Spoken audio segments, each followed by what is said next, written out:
Bret Weinstein and Heather Heying, his wife, on the Dark Horse podcast, talking about vaccines once again. And you know that they are serious and definitely not conspiracy theorists selling you reactionary nonsense because they speak like this. What you want to look for here is how they describe peer review. And one thing to note about the study that they're discussing, and I'll put the bad stats thread up, is it's already been debunked. One, and what is debunked? Well, and two, it's not yet been peer reviewed. What is peer review? So here's these guys. There is yet another paper. This one published in a mainstream place. It's still in preprint. It's not published. It hasn't even been peer reviewed, but by a reputable mainstream academic, suggesting that. Oh, hold on. I want to go here. Suggesting that the COVID vaccines are doing more harm than good. So you can show my screen here, Zach. The excess risk of serious adverse events of special interest surpassed the risk. This is a problem with the original stream, her voice here. Oh, I thought she was doing like a fake voice. I was like, wow, is this like a Darth Vader situation? Yeah, or else this is what happens when she knows she's talking shit. Risk reduction for COVID-19 hospitalization relative to the placebo group in both Pfizer and Moderna trials, 2.3 and 6.4 per 10,000 participants, respectively. This is the paper. You can see they've put in big gray print across the back, preprint, not peer-reviewed. But as we've talked about before, you've got 7 authors on here who are effectively each other's peers who are peer reviewing it, and lots of other people who know what they're doing who have peer reviewed this effectively. But because most people who aren't scientists hear peer review as the sine qua non of what it means in good science, the fact that it's not peer reviewed is going to be used to dismiss it. Sine qua non means this it can't exist without something else. So she knows what that means, but she does not know that a peer means that you are by definition other people's peers. Yeah, I mean, she's full of shit or was massively underqualified to be a teacher. Peer, look at all these peers. I'm gonna actually go with, after as much as I've heard from these two as I have, I'm gonna actually go with the latter. I don't think it's purposeful. Yeah, I think they are just complete lunatics. Yeah. Yeah. I think there is a resistance, and this was especially true with the IDW, which I guess Bret Weinstein was a founding member of, a refusal to acknowledge that like expertise is like narrow. There's like there's such thing as like a narrow band of expertise. Like when you have a PhD, it's because you know a lot about a very small like topic that you've been able to like expand upon, and like, otherwise topics outside of that field, you're not necessarily any more knowledgeable about than your everyday average layman. I mean, Jordan Peterson's a great example of that. Exactly. But in the dark web, in the intellectual dark web, and also just I think generally within our like mainstream media circles, there is a crisis of expertise, not to borrow one of their phrases, when it comes down to just being willing to assume that anybody who is a PhD or anybody who has any kind of platform where they present themselves as an expert is capable of expounding upon like any topic, because that's how we treat like the op-ed section. And so it's very attractive to believe that, well, anything that you might want to learn about or like anything that is important to know, you can teach yourself like in a month using only the resources online. And, we just don't want to believe that like, okay, but it doesn't necessarily matter what somebody who has no familiarity with virology or epidemiology or public health has to say about especially not a non-peer-reviewed study about those topics. It's just, but once you start confronting that, like their opinions don't really matter about that stuff, you get to the heart of like a lot of our, political media industrial complex. Like what makes Barry Weiss capable of expounding on anything other than the fact that someone once hired her to do it. Yeah. Also, who do these people associate with who in July 2022 are still espousing that the vaccine is more dangerous than COVID? Like, where are all these deaths? 220 plus million people in the United States have been vaccinated. If these were dangerous in the ways that the dark horse people are talking about and other anti-vaxxers are talking about, we'd be seeing like mass casualty deaths. It would be so much. You would know someone in the same way that everyone at this point at least knows someone who got COVID. If they didn't get COVID themselves, you would know someone who died from the vaccine. But I know people who have died from COVID. I don't know anyone who's died from the vaccine.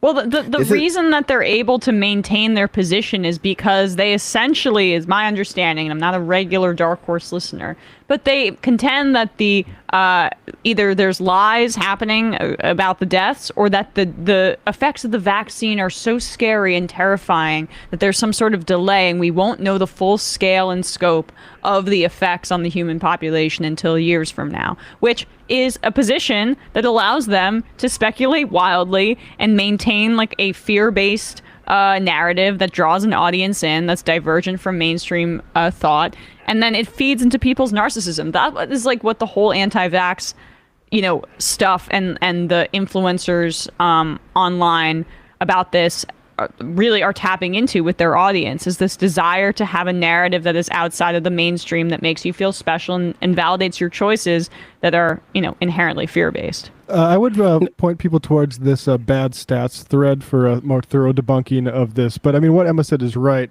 Even there's one thread here, which is one from the tweet from this thread here. That says, of course, Bret and Heather and most anti-vaxxers hold the unfalsifiable position that the real harms of the vaccine are undetectable until they result in mysterious and severe life-shortening illnesses down the road that the powers that be refuse to trace back to the vaccine. So ironically, Bret thinks the vaccines only mitigate COVID hospitalizations for a short period of time, whereas the vaccine adverse events happen in the long run, which is the inverse of reality. Yeah,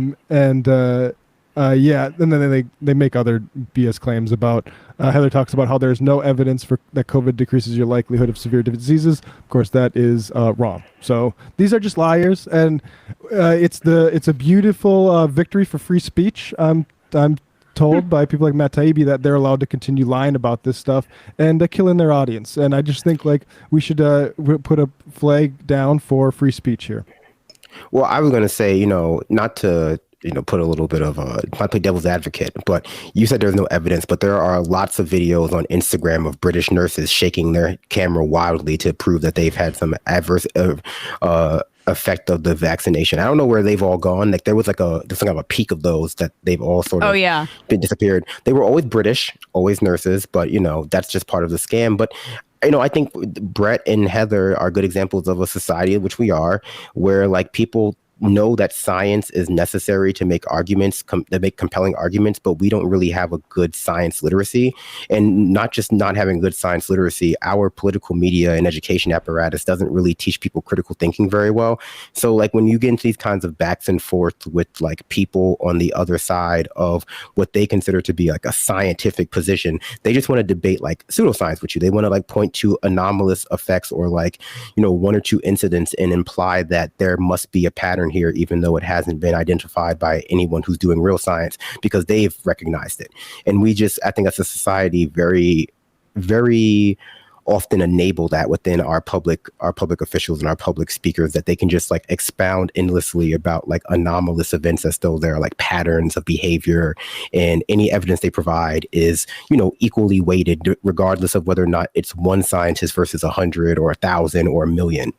And the fact that like any information or any content that validates one's claim is readily available and like can, for these kinds of people looking for it, when you can draw connections and create patterns based on like wildly differential and dispersed information that like does not necessarily have a connection, you feel like you're doing science, and science is a lot more accessible than like say a peer-reviewed, which is not without its faults in some instances. Humans are human. Yeah, right. But for the most part, especially when it comes to the vaccine, like the peer-reviewed studies that have concluded that the vaccine is very safe and very effective have borne out to be true. But that is not, again, that does not feed people's need to like feel like they're tapping into some sort of alternative source that validates their perspective, and two, their desire for their own research to be their own and a part of their identity. And like science is inaccessible to some people, and the NPR voices make it seem like this is some sort of science when it's the opposite of such. I guarantee you that more adjusted for audience size, more dark horse listeners have died from not getting the vaccine. The majority report viewers have died from getting the vaccine. I will make that bet a million times out of a million. Yeah. I also just want to remind people that Bret Weinstein does understand the idea that broadcasters have to be accountable, because this is what he said about me after I exposed him for talking with a DHS goon about race war at a event in public. And he wanted me, well, I guess he says doesn't get canceled, but I just want to put this up. Yeah, so let's let him speak for himself. When Bret talks about people needing to be responsible, this is just a good thing to know. Challenged in a way that I actually probably should have seen coming, but I did not expect, which is, oh, I get it. You are in favor of cancel culture when it's about you. Now, this strikes me as insane. Why does Matt Lech need to be fired? He does not need to be canceled. I never wanted him canceled. He needs to be fired for cause. That's what used to happen in the adult world. When somebody, if your pilot shows up drunk, they need to be fired for cause. If your surgeon refuses to scrub up before surgery, they need to be fired for cause. That's not cancellation.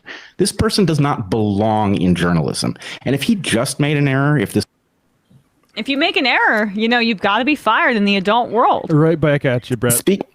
Speaking of errors, wasn't Bret also the one who didn't know that nut allergies could be airborne when he was tweeting about how they weren't allowed peanuts on his plane, like a very basic medical fact, and now people are also getting medical information about vaccines from him. It's just, I think it's just hard for some people, especially once they've reached a pinnacle of one field, maybe one or two fields, to admit that they don't know anything. And, or they don't know everything, rather. And in this case, it's kind of both. He doesn't know anything, but also doesn't know everything, despite having a high degree. So, I think there's an ego play here. It doesn't matter how wrong you are, how often you are wrong, being unable to take that and adjust your behavior based on maybe I should learn more stuff, as opposed to just expounding.